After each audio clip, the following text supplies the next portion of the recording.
South Africa's inflation dropped sharply in September, hitting its lowest level in more than 3 years and bolstering expectations for another interest rate cut by the central bank next month.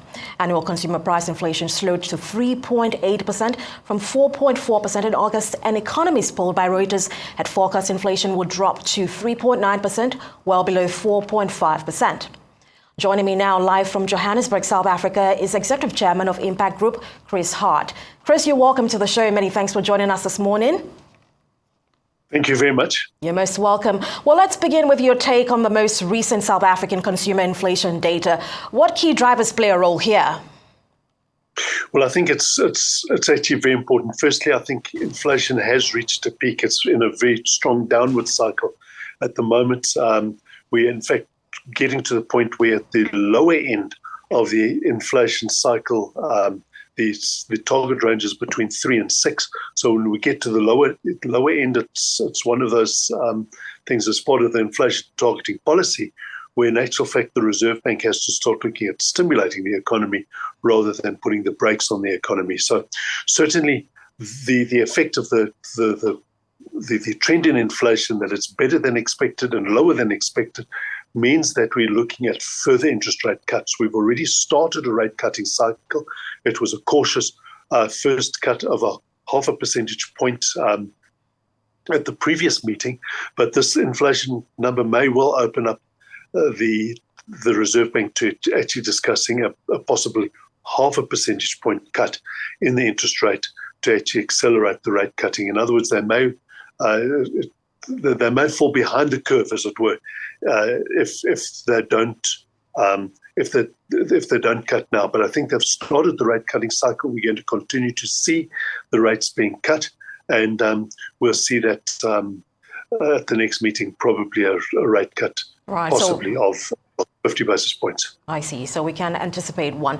Now, we know that this figure has called for about the 4th consecutive month, which makes it the lowest inflation print since March for South Africa. Now, looking ahead, what factors will determine a steady trajectory in terms of upcoming month? Well, one of the big things that has been driving inflation, and this is not just in South Africa, but around the world, is in fact excess government spending as a consequence of COVID, and that was much of it was unbudgeted for and done really with printed money, and that has been driving inflation as a primary thing in South Africa. There's also the additional factors of really rampant corruption that I think the new government of national unity will actually rein in a little bit.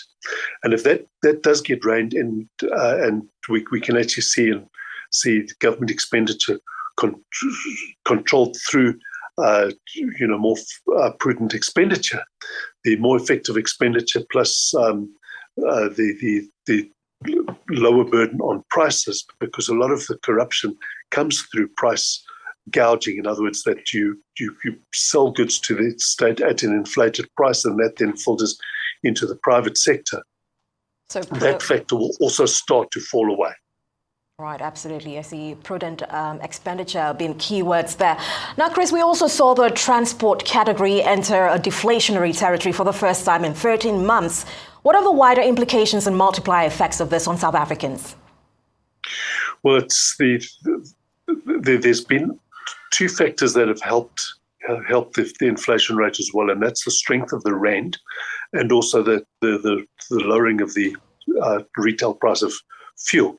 And those two things have helped to lower inflation quite nicely. These things do fluctuate from month to month, but the strength of the currency against the dollar, it's been fairly significant and fairly prolonged, does suggest that the underlying inflationary pressures are going to ease as well on these factors, as we go forward. Right.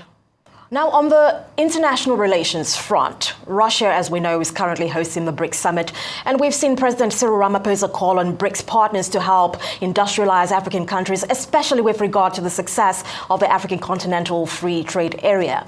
What's your take on the prospects of this call? Well, I think Africa has a lot of factors where they have to put their house in order.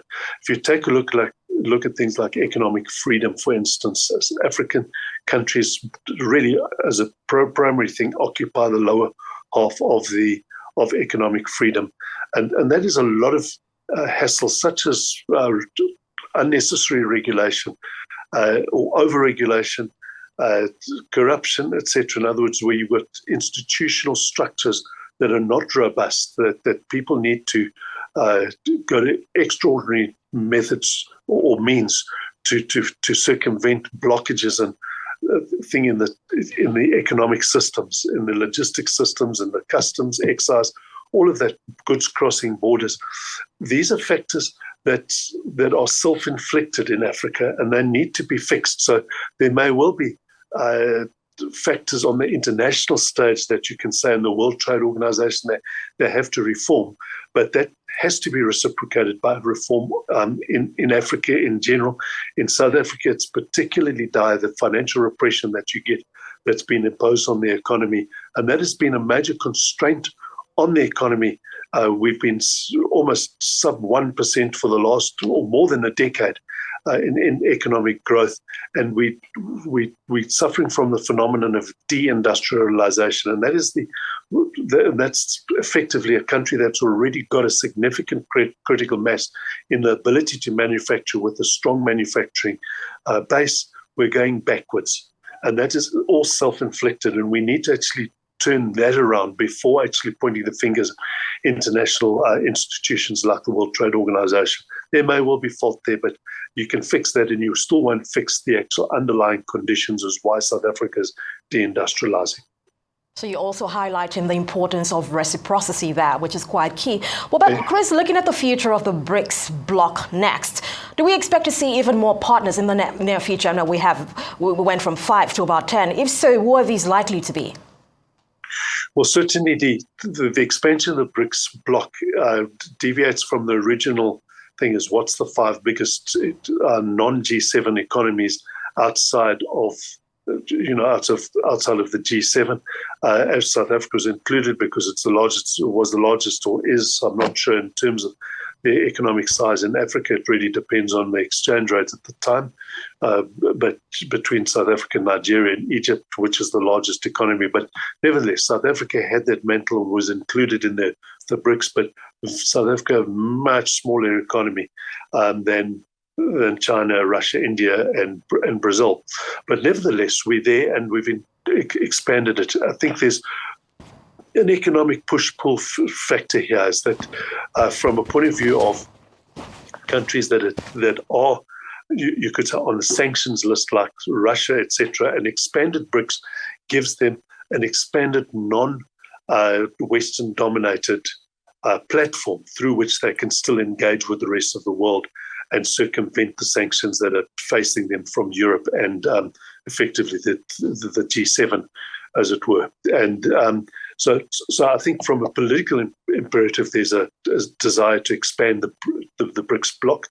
But I think it's important that the BRICS bloc establishes a positive reason for existence, not just to be anti-West necessarily, but you need a thing to say, what is the reason? Because even in India, China, and Russia, they're actually naturally rivals in the regions that they are. They're not natural allies.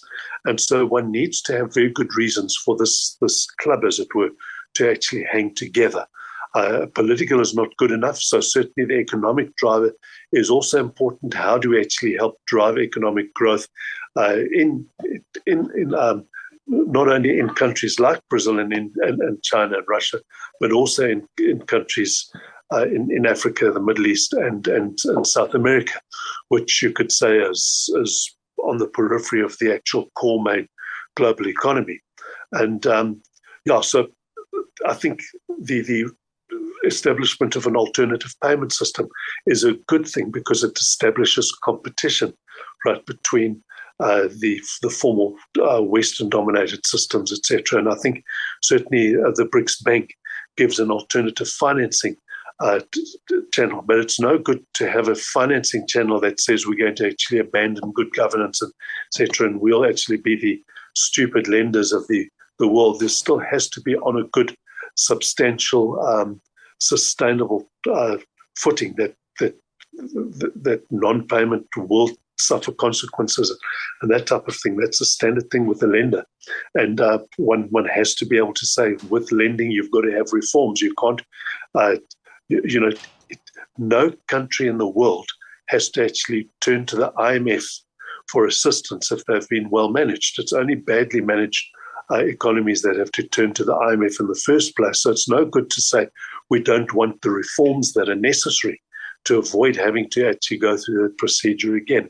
And I think that factor cannot be missed.